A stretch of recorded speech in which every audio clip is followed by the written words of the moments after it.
안녕하세요. 예수 믿는 성결교회 안혜한 목사입니다. 하나님은 무죄한 자의 피를 흘리는 것을 굉장히 싫어하십니다. 무죄한 자의 피가 있으면요, 기도응답도 안 하시고 돕지도 않고 역사도 안 하십니다. 이사야 59장 1절에 이렇게 말씀합니다. 여호와의 손이 짧아서 구원하지 못하심이 아니요 귀가 둔하여 듣지 못하심이 아니라 너희 죄가 너희와 하나님 사이를 엮고 그 죄악이 그 얼굴을 가리워서 너희도 듣지 못하시게 함이니. 그럼 도대체 무슨 죄가 하나님과 하나님의 백성 사이를 가로막아서 응답도 역사도 기적도 안 행하신다는 걸까요? 그 첫 번째 항목이 무죄한 자의 피입니다.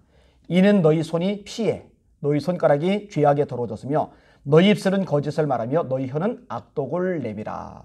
이게 하나님의 말씀입니다.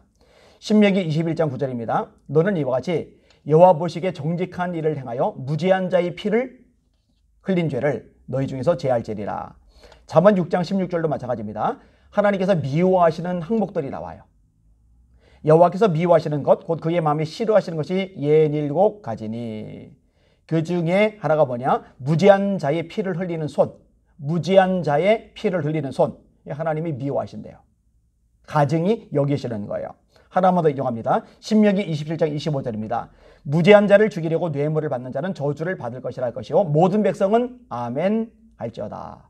자, 질문 하나 할게요. 뱃속에 있는 태아는 무죄한 자입니까? 아니면 사형당할 만한 자입니까? 성경에서 원래 기본적으로 죄가 하나도 없는 인생은 없어요. 로마서 3장 10절 의인은 없나니 하나도 없으며 다 치우쳐 한 가지로 무익하게 되고 선을 행하는 자는 없나니 하나도 없도다. 로마서 3장 23절 모든 사람이 죄를 범하였음에 하나님의 영광에 이르지 못하더니. 로마서 5장 12절 한 사람으로 말미암아 죄가 세상에 들어오고 죄로 말미암아 사망이 왔나니 이와 같이 모든 사람이 죄를 졌으므로 사망이 모든 사람에게 이르렀느니라. 그러니까 죄가 없는 사람은 근본적으로 없어요. 그러면은 제가 인용한 본문에서 무죄한 자의 피라는 건 뭘 말하는 걸까? 그거는 완전한 하나님의 말씀에 죄가 하나도 없는 사람을 가리키는 게 아니라 죄를 져서 사형당할 만한 수준의 사람이 아닌데 일반 평범한 사람인데 그런 사람의 피를 흘리게 했을 경우 이것이 하나님의 심판을 초래하고 땅을 더럽힌다고 성경이 가르친다는 이야기입니다. 그리고 대안은 그런 측면에서 무죄한 자이죠. 시편 106편 38절 무죄한 자의 피 그들의 자녀의 피를 흘려 가나안의 우상들에게 제삼으로 그 땅이 피로 더러워졌도다. 땅이 더러워지면 심판이 임하는 게 영적 원리잖아요. 이런 면에서 제 마음속에 안타까움과 두려움이 있어요. 우리 대한민국이 너무너무 끔찍한 죄를 많이 저지르고 있기 때문입니다. 낙태를 이야기하는 겁니다. 게다가요 지금 저지르는 죄악들도 너무 큰데요. 더 심각한 건 뭐냐면은 이 개정법안입니다. 모자보건법. 완전히 지금 미쳐 돌아가고 있어요.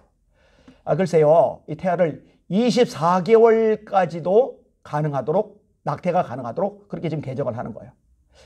24개월이라고 하면요, 태아가 이미 형성이 된 때고 조산을 하더라도 살릴 수 있는 생명입니다.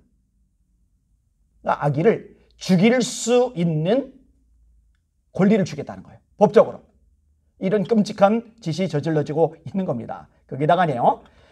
기존의 모자보건법에는 임신 중절 수술을 통해서 낙태가 되었었는데 이 개정 법안에 어떤 내용이 들어갔냐면요. 수술이 아닌 자연유산 유도 약물, 다시 말해 약물 투여를 통해서 낙태하는 것까지 가능하도록 그렇게 개정이 되려는 거예요. 끔찍한 일입니다. 정말 끔찍한 일입니다. 일반적으로 약물 낙태는요, 임신 10주가 지나면은요, 실패율이 급격하게 올라가요. 10주가 지나가면은요. 그런데 지금 몇 주까지 허용한다고요? 24주. 애기죠, 애기.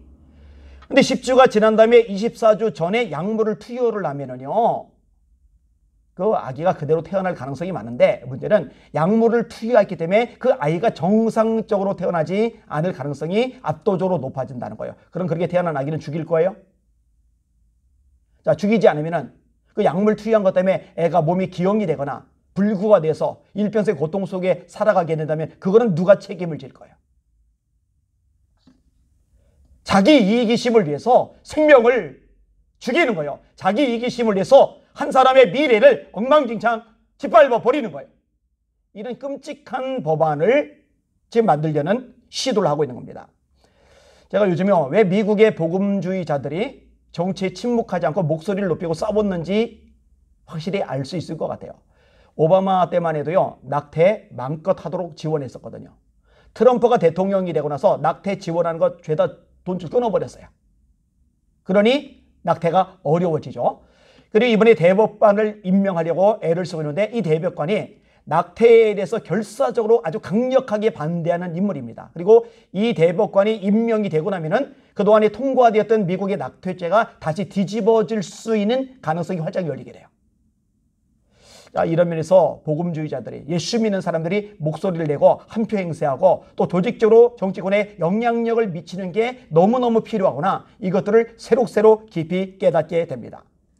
우리 대한민국은요, 지금 저출산 국가입니다. 저출산 정도가 아니라 초저출산 국가입니다. 초고령화 사회에 이미 진입을 했죠.